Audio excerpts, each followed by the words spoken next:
창세기 19장 1절부터 11절 말씀을 보겠습니다.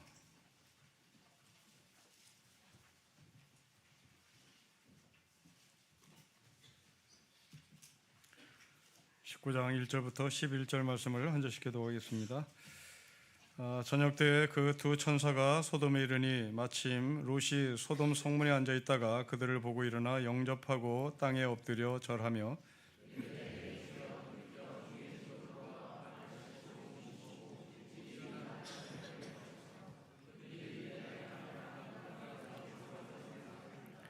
롯이 간청하며 그제서야 돌이켜 그 집으로 들어오는지라. 롯이 그들을 위하여 식탁을 베풀고 무교병을 구우니 그들이 먹으니라.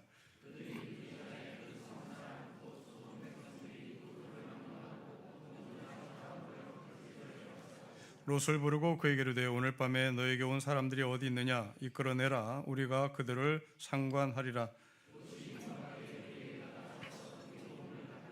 이르되 청하노니 내 형제들아 이런 악을 행하지 말라.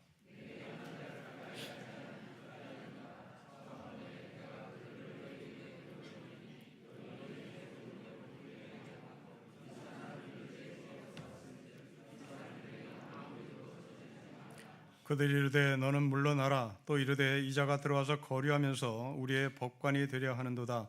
이제 우리가 그들보다 너를 더 헤아리라 하고 롯을 밀치며 가까이 가서 그 문을 부수려고 하는지라.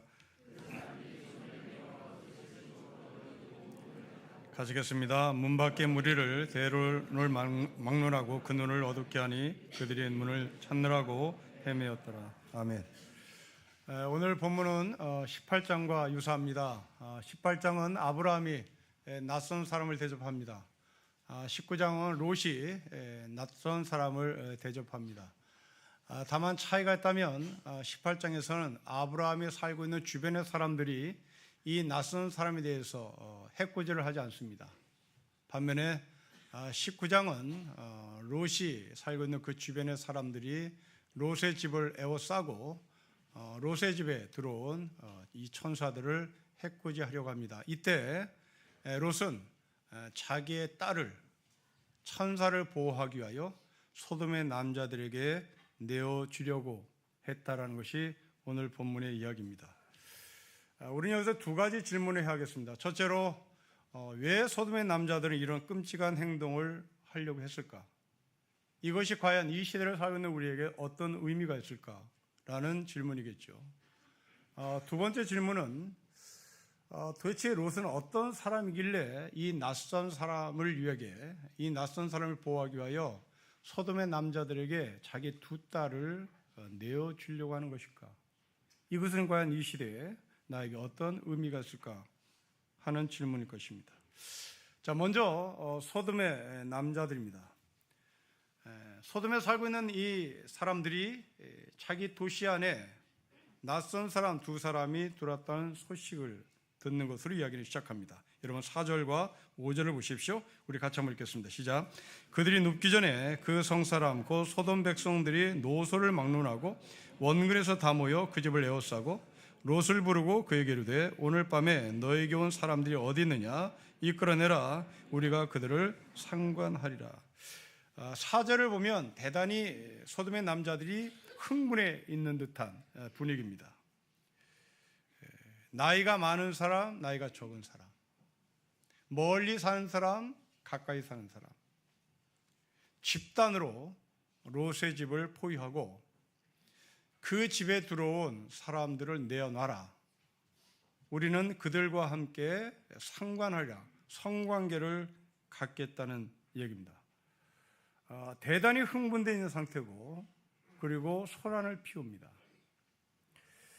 여기서 이 성관계를 하고자 했던 소돔의 남자들은 1대1로 성관계를 하는 것이 아니라 집단 성관계를 하겠다는 이야기입니다. 그것도 남자와 여자가 아니라 남자와 남자가, 남자들이 남자들을 성관계를 하겠다는 겁니다. 이건 정상적인 성관계 아닙니다. 남자들이 남자들을 성관계하겠다. 이건 폭행입니다. 지금 이 소돔의 남자들은 뭔가 흥분되어 있고 지금 대단히 격앙되어 있는 그런 분위기입니다. 그리고 집단으로 이렇게 남자와 남자들이 서로 성관계를 한다면 이것은 정상적인 성관계가 아니라 거의 폭행이고 정말 무서운 관계입니다. 서양 사람들은 이 소돔의 사건을 모티브로 영어 단어를 만들어냈습니다. 그 영어 단어가 소도마이트라는 단어입니다. 우리가 속칭 동성애라고 표현되는데 이 소도마이트는 동성애를 말한 게 아닙니다. 이건 남색하는, 남자와 남자들이 아주 난잡하게 성관계를 하는 것을 소돔이 혹은 소도마이트라고 말합니다. 이 소돔의 죄를 동성 간의 성행위로 설명했던 사람은 서기 1세기경에 유대인 필로라고 하는 학자였습니다. 이 필로 학자가 소돔성에 일어난 이 사건을 동성애로 문제제기를 하며 이제 연구가 시작된 거죠. 그래서 11세기경에 소돔은 동성애로 말미암아 유황불의 심판을 받았다 하는 것으로 이제 주류의 학설로 자리를 잡습니다. 11세기경에 한 주교가 소돔의 도시가 유황불로 망한 이유를 동성애 때문이다. 소도마이트. 아마 당시에는 여성끼리의 동성애는 발견이 안 됐던 것 같습니다. 그래서 소도마이트가 된 이유는 바로 소돔의 남자들이 남색을 했기 때문이다 하고 자신이 쓴 고모라의 편지, 그러니까 설교 같은 거죠. 이 주교가 쓴 설교문 고모라의 편지에 밝히고 있습니다. 그리고 이 사람이 로마 교황 레오 9세에게 상소문을 올립니다.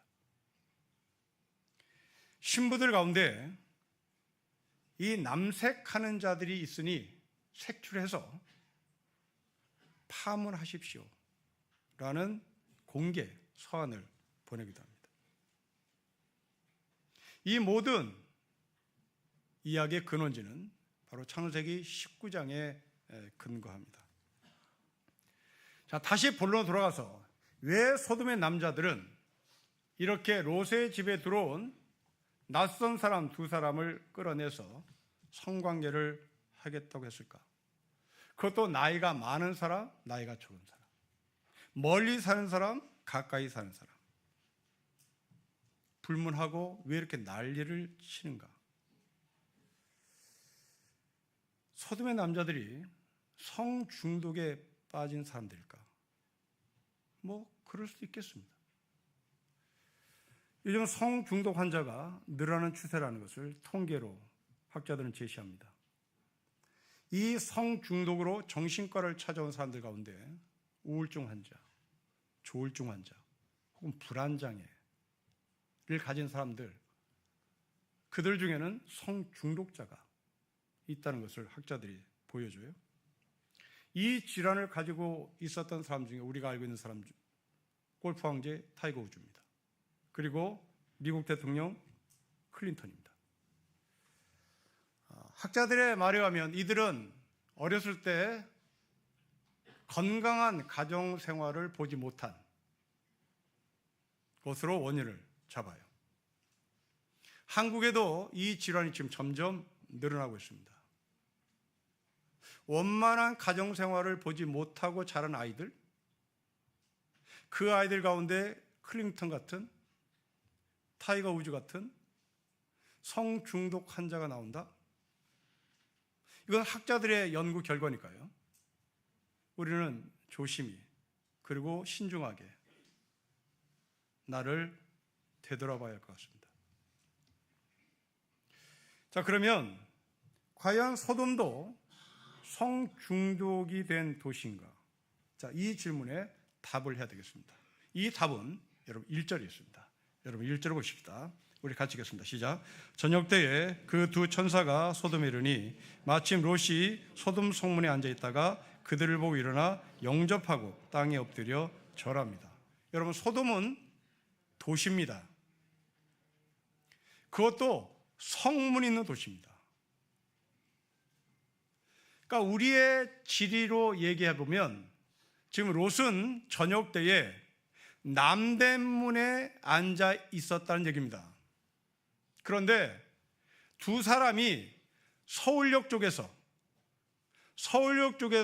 남대문 성 안으로 들어온다는 얘기입니다. 이것을 본 롯이 달려가서 남대문으로 들어오는, 성 안으로 들어오는 이 두 사람을 찾아가 무릎을 꿇고 자기 집에 가자고 영접을 했다는 얘기입니다.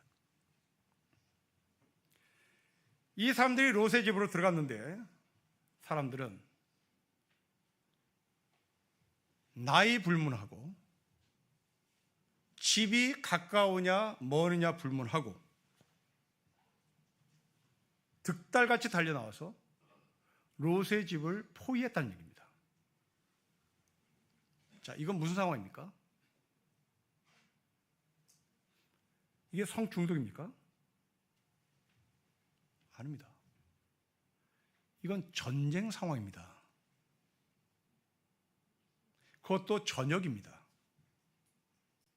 밤에 낯선 사람이 성문으로 들어온다? 소돔 땅이 어떤 땅입니까? 창세기 14장에 이미 전쟁을 치렀던 땅입니다. 전쟁을 치른 소돔이에요.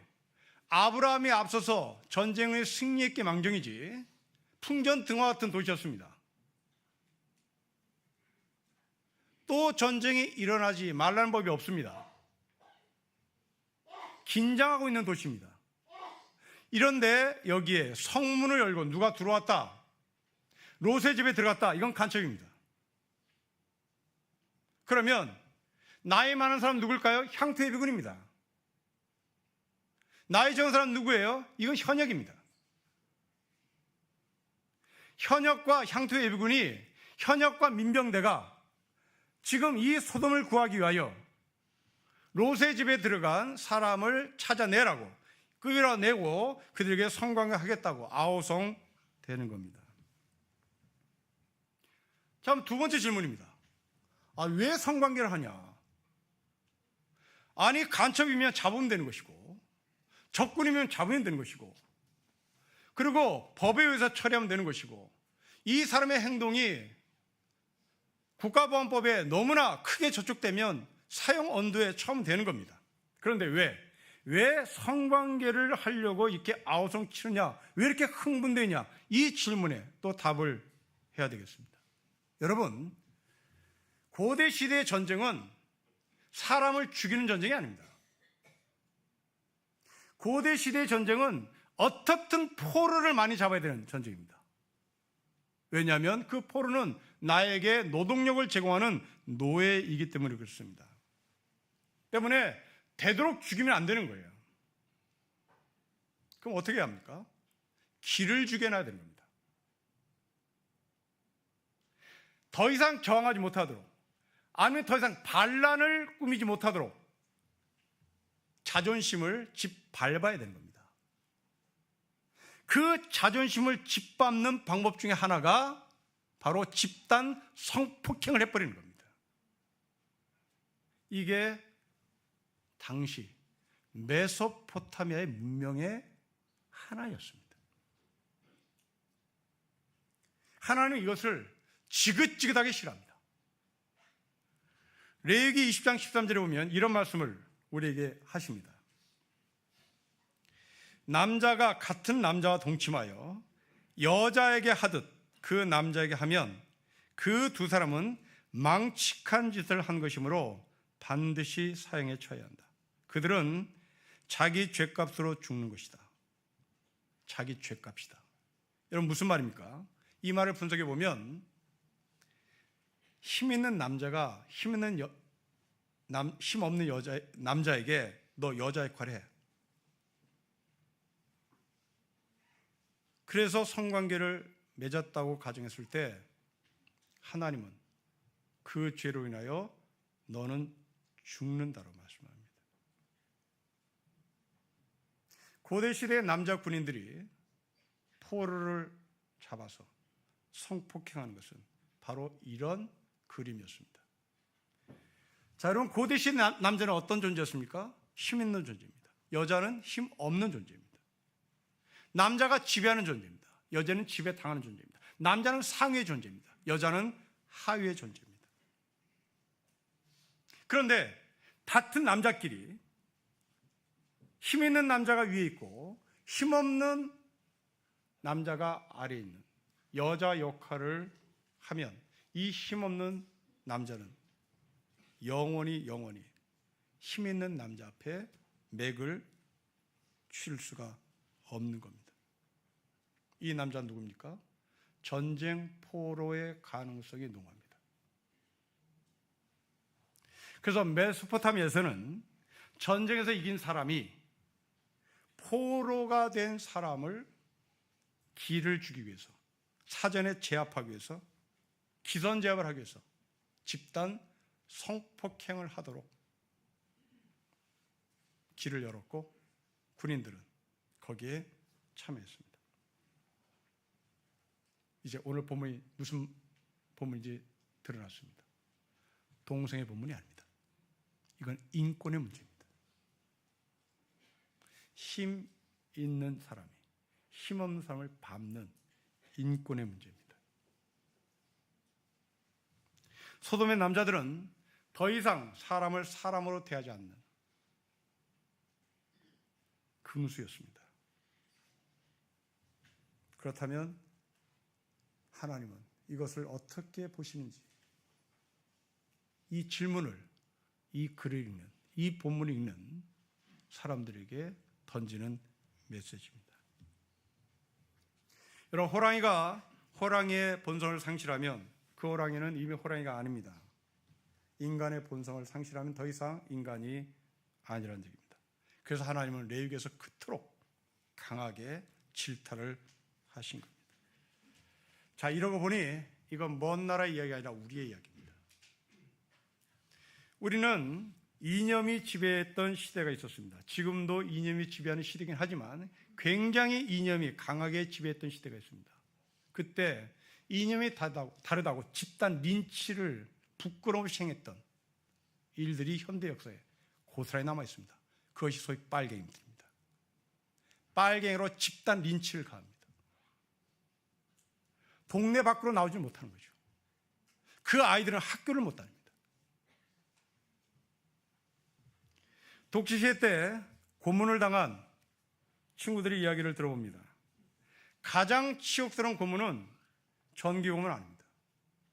남자 수사관 앞에서 발가벗기는 겁니다. 이 트라우마가 지금도 해결되지 않아서 제 주변의 친구들은 여전히 시달립니다. 제 나이 또래들은 군대를 갈 때 신체 검사를 받습니다. 나라를 위하여 30개월 봉사하러 가는 그 젊은이들, 그들을 발가벗깁니다. 이게 치욕입니다. 왜 발가벗길까요? 넌 이제 사람 아니다. 넌 이제 군인이다. 이름도 안 불러요. 군번을 제시합니다. 번호 부릅니다. 여러분, 교도소에서 사람 이름을 부르는 법이 없습니다. 교도소에서 수임번호를 부릅니다. 너 사람 아니라는 얘기입니다. 기선 제압하는 거죠. 우리 아이들이 전학 가는 것을 그토록 싫어하는 이유가 뭡니까? 무서운 거예요. 기선 제압을 당하는 거니까요. 은퇴자들이 귀농을 하다가 견디지 못하고 돌아온 경우가 많습니다. 왜요? 왕따 당하니까요. 이사 가자마자 기선 제압을 당하는. 우리 젊은이들은 인터넷 댓글을 달았다가 집단 린치 당하는 경우가 상당수 있습니다. 이 트라우마가 얼마나 무서운지 댓글 달기를 벌벌 떠는 젊은이들도 있습니다. 이건 먼 옛날의 얘기 아닙니다. 우리 얘기입니다. 우리 교회는 어떻습니까? 새 가족이면 기선 제압합니까? 아니면 환대합니까?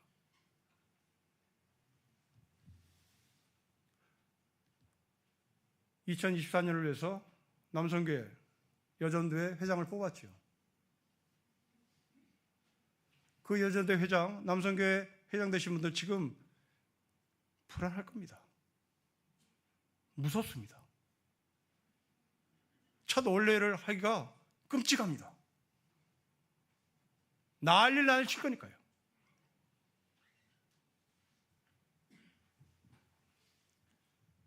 신림교회 안에도 있습니다.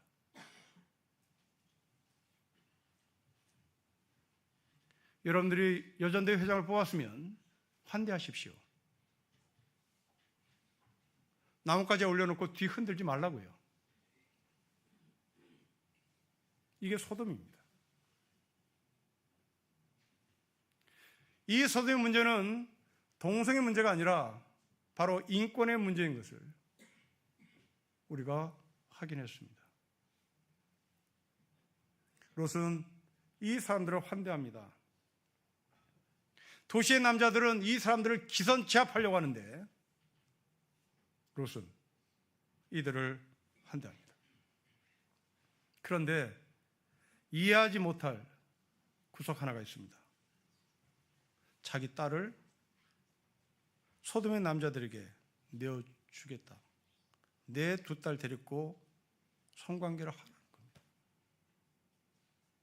도대체 이건 뭐예요?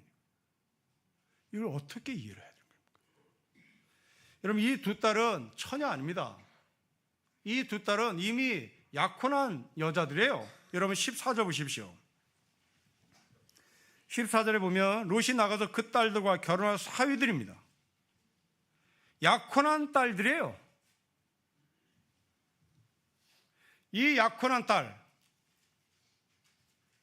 둘을 무슨 이유로 소돔의 남자들에게 내어주려고 하는 것일까? 이 롯을 어떻게 해석할까? 이게 이제 두 번째 우리의 심각한 문제입니다. 자, 이 롯의 행동이 옳은지 그른지, 물론 여러분들 감정적으로 틀렸다고 얘기하겠죠. 그러나 성경 안에서 대체 이 사람의 행동이 옳은지 그른지를 성경이 뭐라고 말하는지를 보자는 얘기입니다. 아브라함과 롯을 비교하면 알 수 있습니다. 여러분 18장과 19장을 비교해 보십시오. 18장은 낮에 일어난 일입니다. 19장은 저녁에 일어난 일입니다. 18장은 아브라함의 집에서 일어난 사건입니다. 19장은 성문에서 일어난 사건입니다. 집에서 아브라함은 낮에 손님을 영접합니다. 롯은 밤에 성문에서 손님을 영접해서 집으로 데려옵니다. 자, 이제 롯이 어떤 사람인지 드러났습니다. 여러분, 저녁임에도 불구하고 성문에 앉아있다? 퇴근 안 했다는 얘기입니다. 두 번째, 이 천사들을 보호하기 위하여 자기 딸을 내어주려고 했다. 이게 롯입니다. 자, 이 롯이 어떤 사람인지 정리해 보십시오. 저녁이 됐는데 퇴근하지 않고 성문에 앉아있는 롯. 자기 딸을 내어주겠다고 말한 롯. 이것을 현대 언어로 표현하면 어떻게 되겠습니까? 그렇습니다. 일 중독자 롯. 착한 아이 증후군 롯. 비정상적입니다. 일 중독자 롯, 착한 증후군 롯, 이 둘의 공통점은 지나친 희생입니다. 이런 삶은 건강하지 못합니다.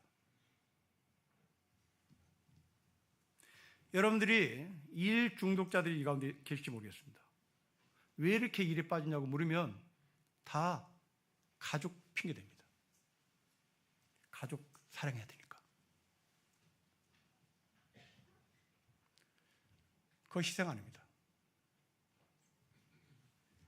예를 들어 보겠습니다. 어느 한 여성이 자신을 죽도록 사랑하는 남자가 있습니다. 근데 이 여성이 갑자기 불치병에 걸렸고 시한부 인생에 빠졌습니다. 이 여성 고민입니다. 자기를 사랑해준 남자에게 이것을 어떻게 말해야 될지. 내가 남자에게 자신의 상태를 이야기하면 이 남자는 자신을 떠나지 않고 끝까지 간호해 줄 것이다. 그게 미안한 겁니다. 두 번째로 그 끝까지 간호하다가 죽으면 그것 또한 미안한 겁니다. 자신의 죽음을 사랑하는 남자에게 보여주기 싫은 겁니다. 그래서 결심을 합니다. 떠나자. 조용히 말없이 남자에게 말하지도 않고 사라집니다. 이거 사랑일까요? 사랑이 아닐까요? 겉으로 볼 때는 사랑이죠. 그래서 사랑 아닙니다. 겉으로 볼 때는 남자를 생각하는 것처럼 보입니다. 그러나 여러분, 이 여성은 자기를 사랑하는 사람이지 남성을 사랑하는 사람이 아닙니다. 만일 그렇게 남자에게 말없이 사라지면 자신을 죽도록 살했던 그 남자는 어떻게 되는 겁니까? 그렇게 말없이 사라지면 그 남자가 우울증에 걸렸을 때 이로 인하여 우울증 걸린다면 어떻게 되는 겁니까? 아니면 너무나 속상해서 자살해버리면 이건 누구 책임입니까? 이건 사랑 아니에요. 롯은 천사를 보호하기 위해서 자기 딸을 내어놓은 신앙이 대단히 좋은 사람처럼 보입니다. 하나님을 위하여 내 딸 내놓는다. 헌신적으로 보이죠. 그러면 딸의 아픔은 누가 해결해 줍니까?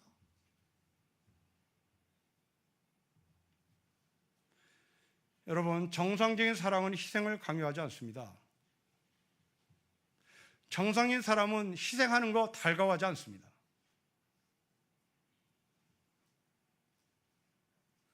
네가 나를 사랑하는지 보여줘. 어떻게? 희생해봐. 그건 사랑을 잘못 배운 거죠. 여러분, 대등한 관계에서 사랑은 희생을 요구하면 안 됩니다. 요구하는 것도 잘못되지만 희생하는 사람을 보고도 반갑지 않아요. 사랑이 뭔데요? 사랑은 대등하게 서로 책임을 지는 겁니다.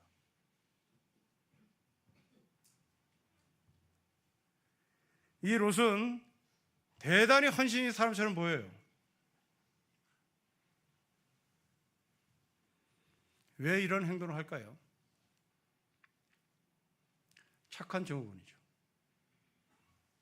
착한 아이의 증후군이란 타인들로부터 사랑받기 위해서 착하게 행동하는 것을 말합니다. 아마도 롯은 당시 소돔에서 세상 좋은 삶의 소리를 다 들었을 겁니다. 여러분 생각해 보십시오. 저녁 때가 내 퇴근하지 않아요? 퇴근하고 집에 들어오는데 두 사람 데리고 들어와요? 밥 해달라고 난리예요? 얼마나 들들 볶였는지 여러분 사절해 보십시오. 3절에 보시면 무교병을 보냅니다. 뜸 들일 태도 없었어요. 쌀 부를 시간도 없었어요.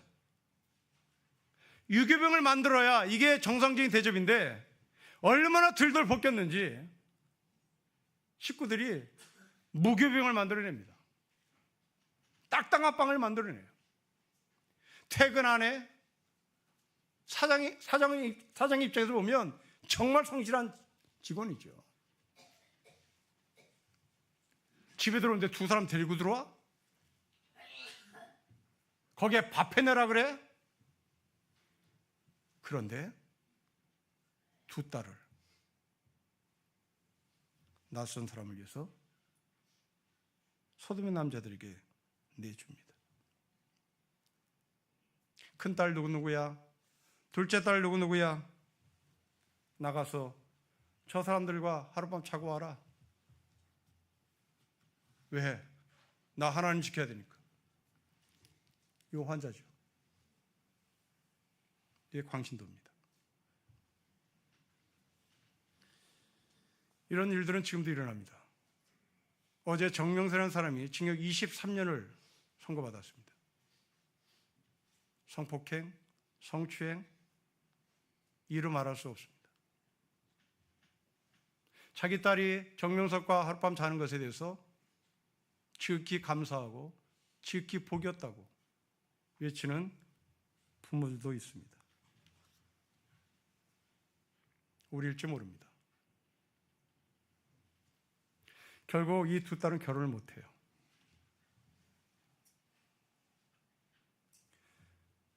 결혼을 못한, 약혼을 했음에도 불구하고 결혼이 깨졌던 모양입니다. 결국 이 두 딸은 아버지 롯과 동침을 하죠. 거기서 태어난 사람이 모압 족속이고 암몬 족속입니다. 롯은, 광신도인 롯은 이스라엘과 철천지 원수가 되는 겁니다. 이 이야기는 우리에게 어떤 의미일까요? 가짜 사랑이 무엇이며 진짜 사랑이 무엇인지를 가르쳐주는 말씀입니다. 롯은 하나님을 사랑하는 사람이 아니라 자신의 헌신을 사랑하는 사람이었습니다.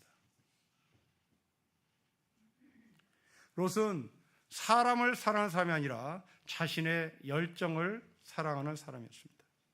그것을 진짜 사랑이라고 착각했던 거죠. 여러분, 진짜 사랑이 무엇입니까?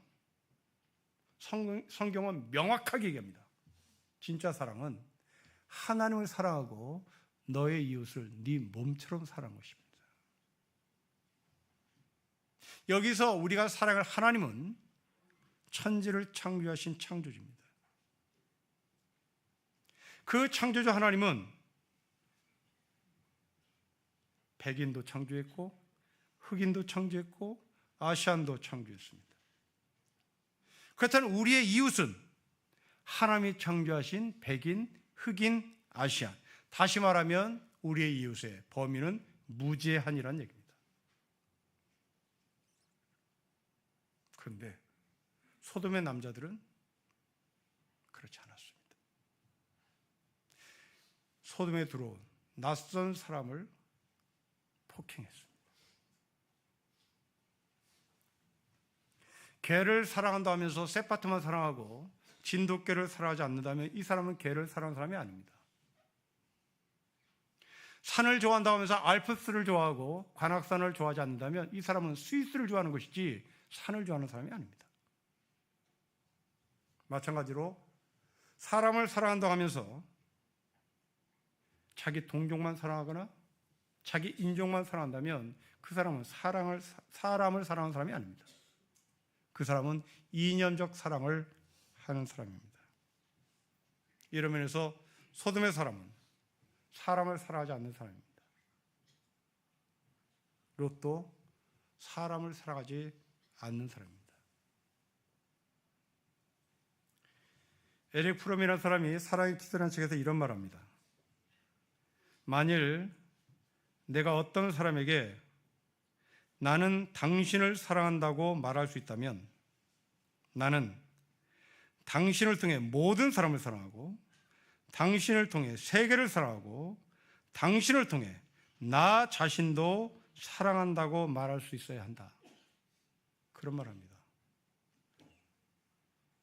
내가 당신을 사랑해 라고 말한다면 그 사랑은 곧 내 자신도 사랑한다 라는 말인과 동시에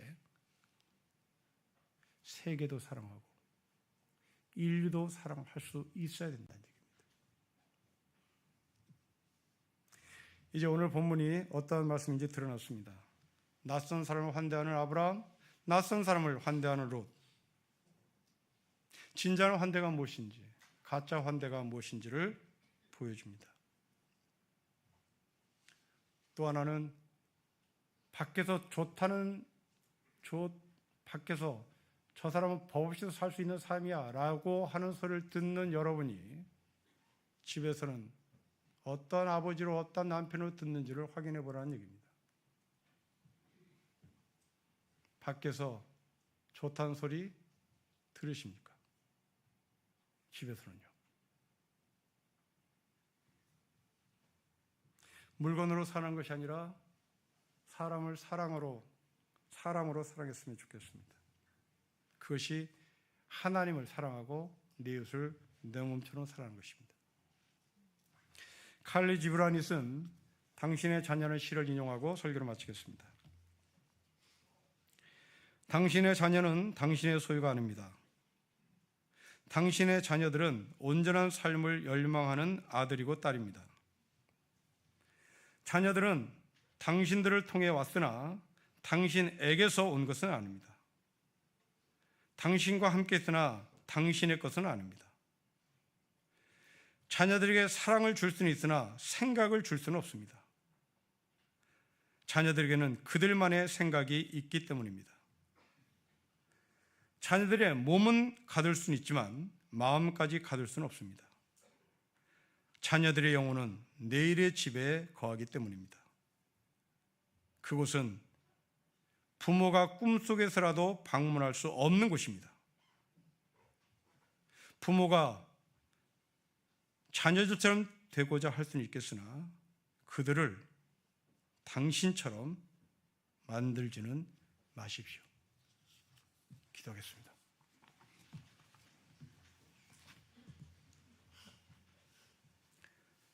사랑이라는 이름으로 폭행하고 관심이라는 이름으로 짓밟고 이것이 사랑이라고 포장된 우리의 가면을 벗기고 하나님을 사랑하고 내 이웃을 내 몸처럼 사랑하는 진짜 사랑의 자리에 서게 하여 주십시오.